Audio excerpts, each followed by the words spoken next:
ಕೆಲವು ಸೆಕೆಂಡುಗಳಲ್ಲಿ ಭಾರತೀಯ ಲಕ್ಷ ಕೋಟಿ ಹಣ ಹೊಳೆಯಲ್ಲಿ ಹುಣಸೆಹಣ್ಣು ತೊಳೆದಂತಾಗಿದೆ. ಹೌದು, ಅಮೆರಿಕ ಅಧ್ಯಕ್ಷ ಡೊನಾಲ್ಡ್ ಟ್ರಂಪ್ ಟ್ಯಾರಿಫ್ ಉಚ್ಚಾಟಕ್ಕೆ ಜಾಗತಿಕ ಷೇರು ಮಾರುಕಟ್ಟೆ ತಲ್ಲಣಿಸಿದ್ದು, ಇದರ ಪರಿಣಾಮ ಭಾರತೀಯ ಮಾರುಕಟ್ಟೆಯಲ್ಲೂ ಕಂಡುಬಂದಿದೆ. ಭಾರತೀಯ ಈಕ್ವಿಟಿ ಮಾರುಕಟ್ಟೆ 10 ತಿಂಗಳಲ್ಲೇ ಅತ್ಯಧಿಕ ಕುಸಿತ ಕಾಣುವಂತೆ ಮಾಡಿದೆ. ಇದರ ಜೊತೆಗೆ 10 ಸೆಕೆಂಡುಗಳಲ್ಲಿ ಹೂಡಿಕೆದಾರರ 20 ಲಕ್ಷ ಕೋಟಿ ರೂಪಾಯಿಗಳು ಗುಳುಂಸ್ವಾಹ ಆಗಿದೆ.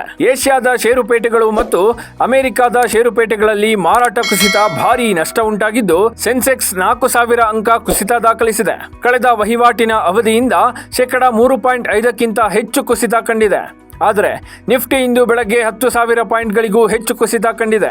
ಅಮೆರಿಕ, ಯುರೋಪ್ ಮತ್ತು ಏಷ್ಯಾದ ಎಲ್ಲಾ ಷೇರು ಮಾರುಕಟ್ಟೆಗಳು ತತ್ತರಿಸಿ ಹೋಗಿವೆ. ಹೂಡಿಕೆದಾರರು ಸಿಕ್ಕಾಪಟ್ಟೆ ನಷ್ಟ ಮಾಡಿಕೊಂಡಿದ್ದಾರೆ. ಬೇರೆ ಜಾಗತಿಕ ಮಾರುಕಟ್ಟೆಗಳಿಗೆ ಹೋಲಿಸಿದ್ರೆ ಭಾರತದ ಸೆನ್ಸೆಕ್ಸ್, ನಿಫ್ಟಿ ಅನುಭವಿಸಿದ ನಷ್ಟ ಕಡಿಮೆ ಅಂತ ಹೇಳಲಾಗ್ತಿದೆ. ಇನ್ನು ಅಮೆರಿಕ ಅಧ್ಯಕ್ಷ ಡೊನಾಲ್ಡ್ ಟ್ರಂಪ್ ಸುಂಕಗಳು ಭಾರತೀಯ ಮಾರುಕಟ್ಟೆಗಳಲ್ಲೂ ಭೀತಿ ಉಂಟು ಮಾಡುವುದು ಖಚಿತವಾಗಿದೆ ಮತ್ತು ಜಾಗತಿಕ ವ್ಯಾಪಾರ ಯುದ್ಧದಿಂದ ತನ್ನ ದೇಶೀಯ ಆರ್ಥಿಕತೆಯನ್ನು ರಕ್ಷಿಸಲು ದೇಶಕ್ಕೆ ಈಗ ಆರ್ಥಿಕ ಸುಧಾರಣೆಗಳು ಬೇಕಾಗುತ್ತವೆ ಅಂತ ವಿಶ್ಲೇಷಕರು ಅಭಿಪ್ರಾಯಪಟ್ಟಿದ್ದಾರೆ. ಲೇಟೆಸ್ಟ್ ಹಾಗೂ ಇಂಟ್ರೆಸ್ಟಿಂಗ್ ಸುದ್ದಿಗಳಿಗಾಗಿ ಬಾಸ್ ಟಿವಿ ಕನ್ನಡ ಚಾನೆಲ್ನ ಸಬ್ಸ್ಕ್ರೈಬ್ ಮಾಡಿ.